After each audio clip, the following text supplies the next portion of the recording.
Gracias.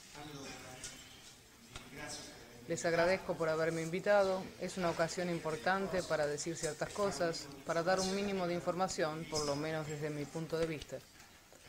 El argumento sobre el cual hablaremos esta noche es un argumento que podríamos llamar interferencias alienígenas. Es decir, se habla de alienígenas en este planeta, de lo que hacen y de lo que no hacen, y es evidente que un argumento de este tipo puede suscitar o hilaridad o incredulidad si se tiene la postura de la ciencia oficial, de la política, de la iglesia, en definitiva, todos puntos de vista que no están realmente de acuerdo con lo que yo digo. Muchos enemigos, muchos honores, decía alguien. Y si como a mí hace algunos años me han cortado el volante del auto, la cosa me preocupa un poquito, pero en definitiva no tanto. Además, porque yerba mala nunca muere. Interferencias alienígenas.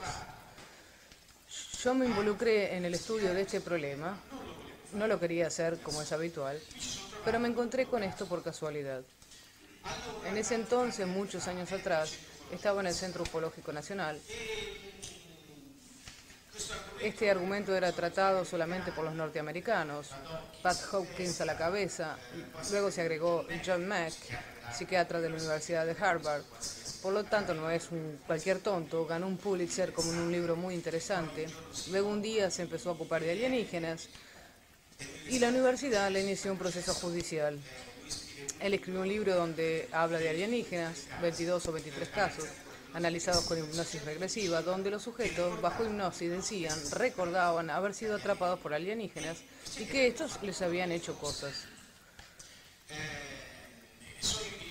Son momentos en donde la ciencia oficial es puesta en peligro, porque John Mack, psiquiatra de Harvard, padece un proceso del cual la universidad no saldrá muy bien parada, porque John Mack muestra que existe esta serie de casos de personas que tienen esos problemas. Por lo tanto, este problema existe.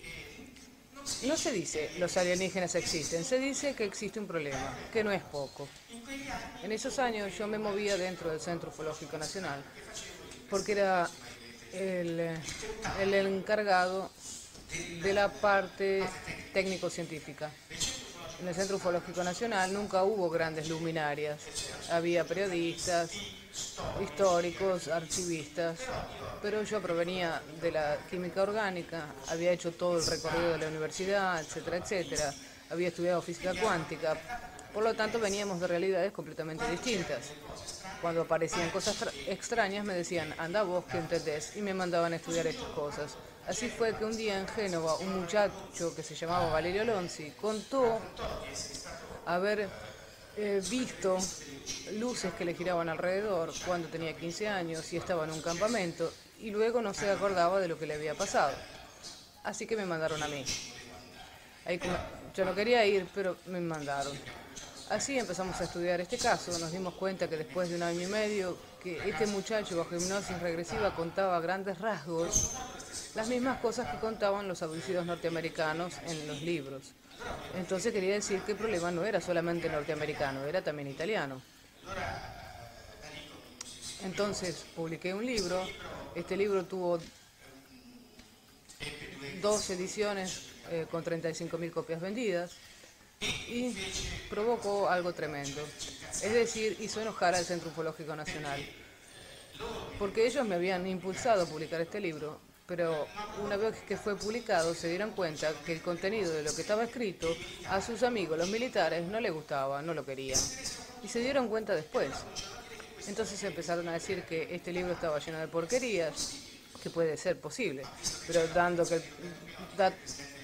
dado que el prefacio del libro lo había hecho Roberto Pinotti, que era el presidente del Centro Ufológico Nacional, alguien le preguntó a Pinotti cómo puede ser que haya escrito el prefacio, y él dijo tranquilamente que había hecho el prefacio del libro pero que no lo había leído, empeorando su posición. Lo dijo delante de 300 personas en San Marino en un congreso internacional de ufología.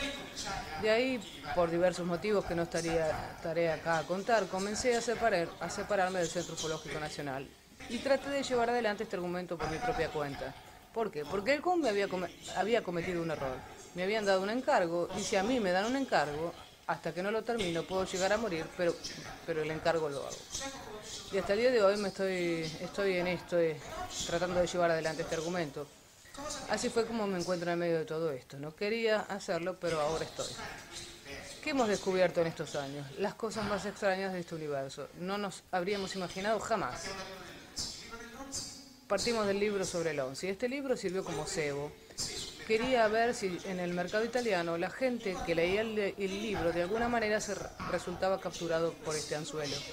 Leía el libro y se reconocía en el papel del once. Y revivía dentro de suyo los acontecimientos que a sí mismo se había ocultado, cancelado, siempre enmascarado, escondido.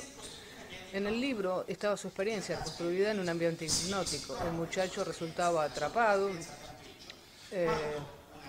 y se recuerda de su primera experiencia en el campamento cuando una especie de máquina voladora lo lleva hacia arriba y le hace enderezar los cabellos y se encuentra en una gran habitación con estos seres pequeños de 1,20 m de altura con 3 dedos más el pulgar, hediondos, con la gran cabeza, los ojos negros que le hacían de todo. Durante 2 años y medio hicimos las hipnosis con el doctor Moretti de Génova. Yo no hacía en ese entonces las hipnosis. Moretti ponía al sujeto en hipnosis y yo le hacía las preguntas. Porque Moretti, como psicólogo, no sabía qué preguntar. Yo, que de alguna manera algo sobre UFO sabía también qué preguntar. Tanto es así que hacíamos un protocolo previo. Yo a Moretti le decía, ponelo en hipnosis y yo le pregunto esto y esto. Y él va a responder a esta pregunta sí, a esta otra sí y a esta otra sí. Inevitablemente era siempre así. Valerio repetía el cliché de todo lo que habíamos leído en los libros de los norteamericanos y que Valerio ni siquiera obviamente había leído. El libro llega a las manos de 35.000 personas, lo leen por lo tanto 35.000 por 3, unas 100.000 personas, y yo empiezo a recibir las cartas, los llamados telefónicos, la gente que me decía, disculpe, ¿usted quién escribió ese libro? Lo encontré en un escafal, ¿sabe? Me siento identificado. Me dijo una señora una vez por teléfono, muchos años atrás, me siento identificada con lo que usted escribe. Son cosas que a mí también me pasaron, pero no tenía el coraje de decírselo a nadie. Y me empieza a contar sus sueños, las operaciones quirúrgicas, los alienígenas pequeños, los otros más altos, de todo. Al final de la conversación, que duró 2 horas, yo estaba ahí después de un día mortal de trabajo, a las 11 de la noche, no daba más, pero bueno, uno tiene que escuchar a las personas.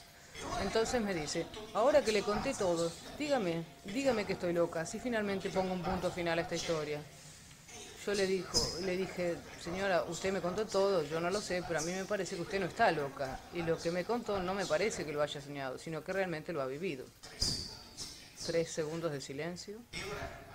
Yo me esperaba que la señora se hubiera enojado y me dijera, usted no sabe nada, usted está loco.